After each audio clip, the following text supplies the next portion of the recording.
सोचिए कि अगर आपकी मेहनत और लगन का इनाम आपको स्कूटी, लैपटॉप या नई किताबों के रूप में मिले तो कैसा होगा। बिल्कुल किसी सपने के सच होने जैसा।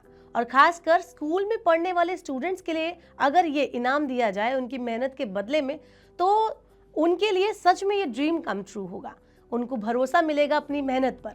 भोपाल में 11 सितंबर का दिन हजारों बच्चों के लिए ठीक ऐसा ही था।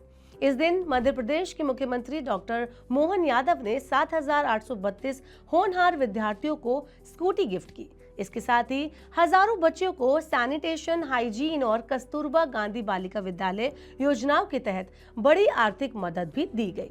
नेताओं ने बच्चों को सुरक्षित ड्राइविंग की सलाह दी और उनकी मेहनत को सलाम किया। बता दें कि सीएम डॉक्टर यादव ने बताया कि प्रधानमंत्री नरेंद्र मोदी के मार्गदर्शन में बच्चों के लिए लगातार नए अवसर बन रहे हैं। 12th बोर्ड परीक्षा में टॉप करने वाले 7,832 बच्चों को स्कूटी दी गई। वहीं लैपटॉप, साइकिल और पढ़ाई के लिए जरूरी सामान भी बच्चों तक पहुंचाया गया। उन्होंने कहा कि भारत तेजी से तरक्की कर रहा है और मध्य प्रदेश शिक्षा, सिंचाई और उद्योग के क्षेत्र में नई ऊंचाइयों को छू रहा है। डॉक्टर यादव ने इसके अलावा कहा कि पहले सरकारी स्कूलों की हालत अच्छी नहीं हुआ करती थी, लेकिन अब आधुनिक सांदीपनी विद्यालय बनाए जा रहे हैं। आपको बता दें कि सिंचाई के क्षेत्र में भी तेजी से काम हो रहा है और कैन वेतना लिंक परियोजना जैसे बड़े प्रोजेक्ट राज्य की तस्वीर बदल रहे हैं। कार्यक्रम में नेताजी सुभाष चंद्र बोस का भी जिक्र किया और कहा कि भारत के युवा सिर्फ नौकरी करने वाले नहीं, बल्कि नौकरी देने वाले बने। राज्य सरकार ने लाखों विद्यार्थियों को लैपटॉप, साइकिल और स्कूटी दी ताकि वो अपने सपनों को पंख दे सकें। उन्होंने बच्चों को मेहनत करने और अपने लक्ष्य पाने की प्रेरणा दी। मेरी अपनी ओर से आज राज्य के सभी अपने अपने विद्यालय में प्रावीण्य सूची में फर्स्ट आने वाले विद्यार्थियों को प्राइवेट स्कूटी वितरण का कार्यक्रम किया गया, जिसमें 7,800 से ज़्यादा बच्चों को स्कूटी दी गई। और ये स्कूटी जिनको पेट्रोल वाहन है उनको 90,000 की लागत से, जिनने इलेक्ट्रिक वाहन ईवी पसंद की उनको 1,20,000 रुपया प्रति बच्चों के हिसाब से ये वाहन दिए गया। कुल मिलाकर इस राशि से मेधावी विद्यार्थियों को जो प्रोत्साहन देने की हमारी योजना है, हमारे बच्चे खूब पढ़े, आगे बढ़े, लैपटॉप, स्कूटी, गणवेश, किताब, कापी, अपने प्रदेश में, देश में और विदेश में भी बच्चे जाएं तो उनको आगे बढ़ने के लिए सरकार सब प्रकार की मदद करने के लिए तैयार है।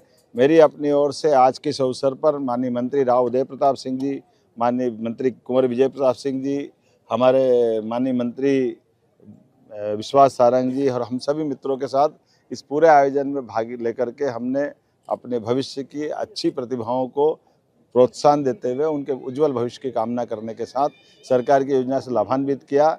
यशस्वी प्रधानमंत्री श्रीमान नरेंद्र मोदी जी के नेतृत्व में भारत सरकार जब देश को आत्मनिर्भरता की तरफ ले जा रही है, ऐसे में राज्य सरकार भी कदम से कदम मिला करके सभी क्षेत्रों में समान रूप से प्रोत्साहन देने की नीति पे बढ़ रही है। आइए हम सब संकल्प करें, मध्य प्रदेश को यशस्वी प्रधानमंत्री के नेतृत्व में डबल इंजन की सरकार की तरह आगे बढ़ाएं। बहुत बहुत बधाई। सैनिटेशन, हाइजीन योजना के तहत 20 लाख से ज्यादा बच्चियों को 61.12 करोड़ रुपए दिए गए। वहीं कस्तूरबा गांधी बालिका विद्यालय योजना में 20,000 से ज्यादा बच्चों को 7 करोड़ रुपए की मदद भी दी गई। इससे बच्चियों को बेहतर शिक्षा और स्वास्थ्य मिलेगा ताकि वो आत्मनिर्भर बन सके। कार्यक्रम में शिक्षा मंत्री उदय प्रताप सिंह और खेल मंत्री विश्वास कैलाश सारंग ने भी बच्चियों को सलाह दी कि वो ट्रैफिक नियमों का पालन करें, लर्निंग लाइसेंस जरूर बनवाएं और हमेशा शिक्षकों के मार्गदर्शन को माने। सरकार का फोकस साफ है कि बच्चों को बेहतर शिक्षा और रोजगार के अवसर देकर उन्हें मजबूत और सक्षम बनाया जाए।